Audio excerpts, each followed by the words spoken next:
Ya, pemirsa, terima kasih Anda masih bergabung bersama kami dalam program Market Opening dan kita sudah tersambung ini melalui line Zoom bersama dengan Rifan Kurniawan. Beliau adalah Direktur PT Indovesta Utama Mandiri dan juga Indonesia Value Investor. Halo, selamat pagi nih Mas Rifan.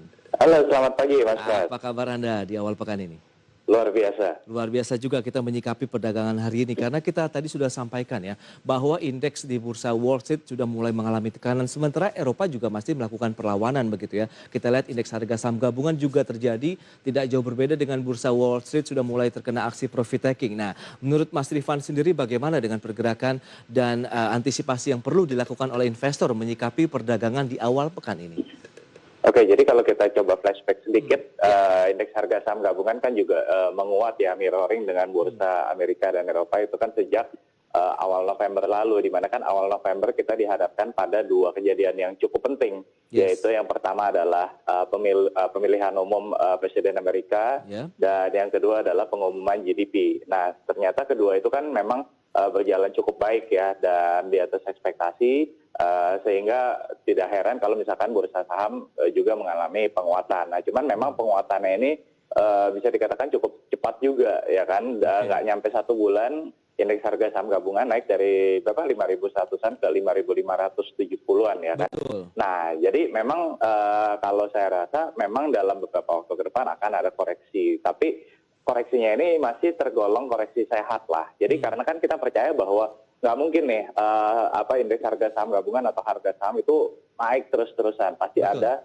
fluktuasi di tengah-tengahnya. Jadi kalau dalam jangka pendek sih kemungkinan besar memang pasti akan ada koreksi, tapi tren bullish sendiri kalau menurut saya dalam jangka menengah itu masih akan tetap berlanjut. Oh, masih akan berlanjut paling tidak sampai dengan akhir tahun ya Mas Rifan kalau kita lihat pergerakan indeks. 5.600 sempat dijajal juga begitu ya kita lihat pekan lalu tapi nampaknya gagal bertahan karena mungkin tadi dari sisi valuasi sudah cukup mahal untuk pergerakan indeks harga saham gabungan. Jadi banyak yang sudah merilis lah keuntungan untuk menyiapi bagaimana libur akhir tahun begitu ya Mas Rifan.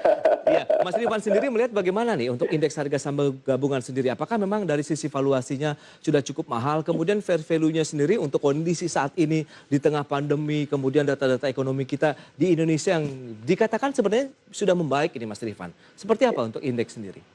Ya, jadi kalau misalkan dikatakan indeks harga saham gabungan sudah kemahalan, saya kurang setuju sebenarnya. Karena kenapa? Karena gini, kalau misalkan nih kita bandingkan antara market cap di IHSG gitu ya dengan GDP kita. Ya itu ada istilahnya kalau kita pakai namanya Buffett Indicator gitu ya. Buffett Indicator kita itu masih ada di kisaran sekitar 35 kali. Sedangkan fairnya itu harusnya ada di sekitar 40 kali. Jadi sebenarnya masih tergolong relatif murah. Cuma memang tidak semurah ketika misalkan indeks harga saham gabungan masih di bawah 5.000 gitu ya. Cuman kan itu kalau kita pakai GDP sampai dengan kuartal 3 which is masih negatif kemarin kan. Betul. Tapi kalau misalkan kita coba proyeksikan, let's say ya kita optimis bahwa kuartal 4 2020 katakanlah nanti GDP Indonesia sudah positif kembali ya, maka kan akan berbeda tuh hitungannya. Jadi kalau kita pakai hitungan proyeksi sebenarnya level 5.500 ini juga tergolong masih murah sebenarnya. Nah, kalau ditanya fair value-nya sendiri, ya memang kalau pakai, balik lagi nih, kalau pakai data kuartal 3, mungkin 5.500 sampai 5.600 memang adalah fair value-nya gitu ya. Tapi kalau misalkan nih kita pakai data, saya pakai data misalkan 2019 deh, ketika misalkan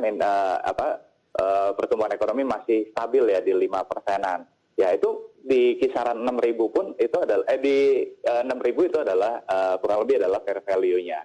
Jadi 5.500 saya rasa masih cukup murah untuk saat ini. Baik, karena memang 5.600 juga menjadi satu level yang akan diuji coba next-nya begitu. Banyak yang penasaran 5.600 ini bertahan seberapa lama begitu ya Mas Rifan.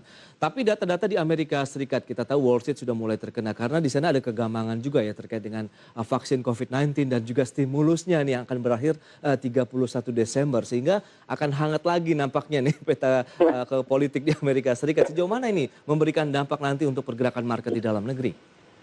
Ya, jadi kalau saya rasa sebenarnya isu yang lebih penting untuk saat ini memang setelah terpilihnya Joe Biden kemarin adalah apa nih next-nya. Jadi kalau kita coba lihat kan beberapa langkah yang akan dilakukan oleh Joe Biden yang diperkirakan adalah dia akan menaikkan tax-nya, ya kan, akan menaikkan corporate tax, ya kan, kemudian juga akan printing money juga dan kebijakan-kebijakan inilah yang kemungkinan besar itu akan mendorong banyak uang yang menuju ke negara berkembang, salah satunya adalah Indonesia. Yeah. Nah, apalagi kalau misalkan kita lihat dalam beberapa waktu belakangan ini kan juga Omnibus Law sudah disahkan, kemudian juga lagi ada wacana mengenai pembentukan sovereign wealth fund dan lain sebagainya. Nah, ini yang kalau menurut saya ini akan jadi katalis positif lah, setidaknya mungkin untuk di tahun 2021 yang akan datang gitu ya, bahwa dengan Omnibus Law kemudian juga sovereign wealth fund, ya ini akan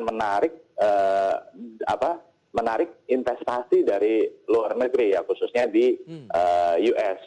Jadi kalau saya sih intinya masih cukup optimis lah, bahwa meskipun di dalam jangka pendek ini akan ada koreksi indeks harga saham gabungan atau atau harga saham gitu ya.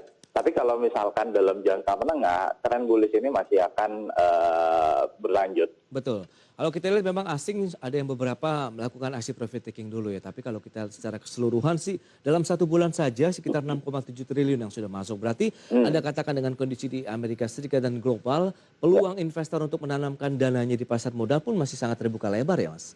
Iya, sangat terbuka lebar kalau menurut saya. Bahkan kan diperkirakan kalau misalkan nih ada sovereign wealth fund dibentuk gitu ya, setidaknya akan ada 20 miliar US dollar yang akan masuk ke Indonesia gitu. Nah, itu kan uang yang nggak bisa dibilang kecil gitu kan, dan itu uang yang besar sebenarnya, dan itu yang akan saya cukup yakin akan mendorong pasar modal kita juga.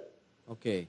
Baik, kita akan sampaikan dulu nih Mas Irfan beberapa emiten update yang mungkin bisa menjadi pilihan ataupun bisa dicermati paling tidak begitu ya untuk investor pada perdagangan hari ini.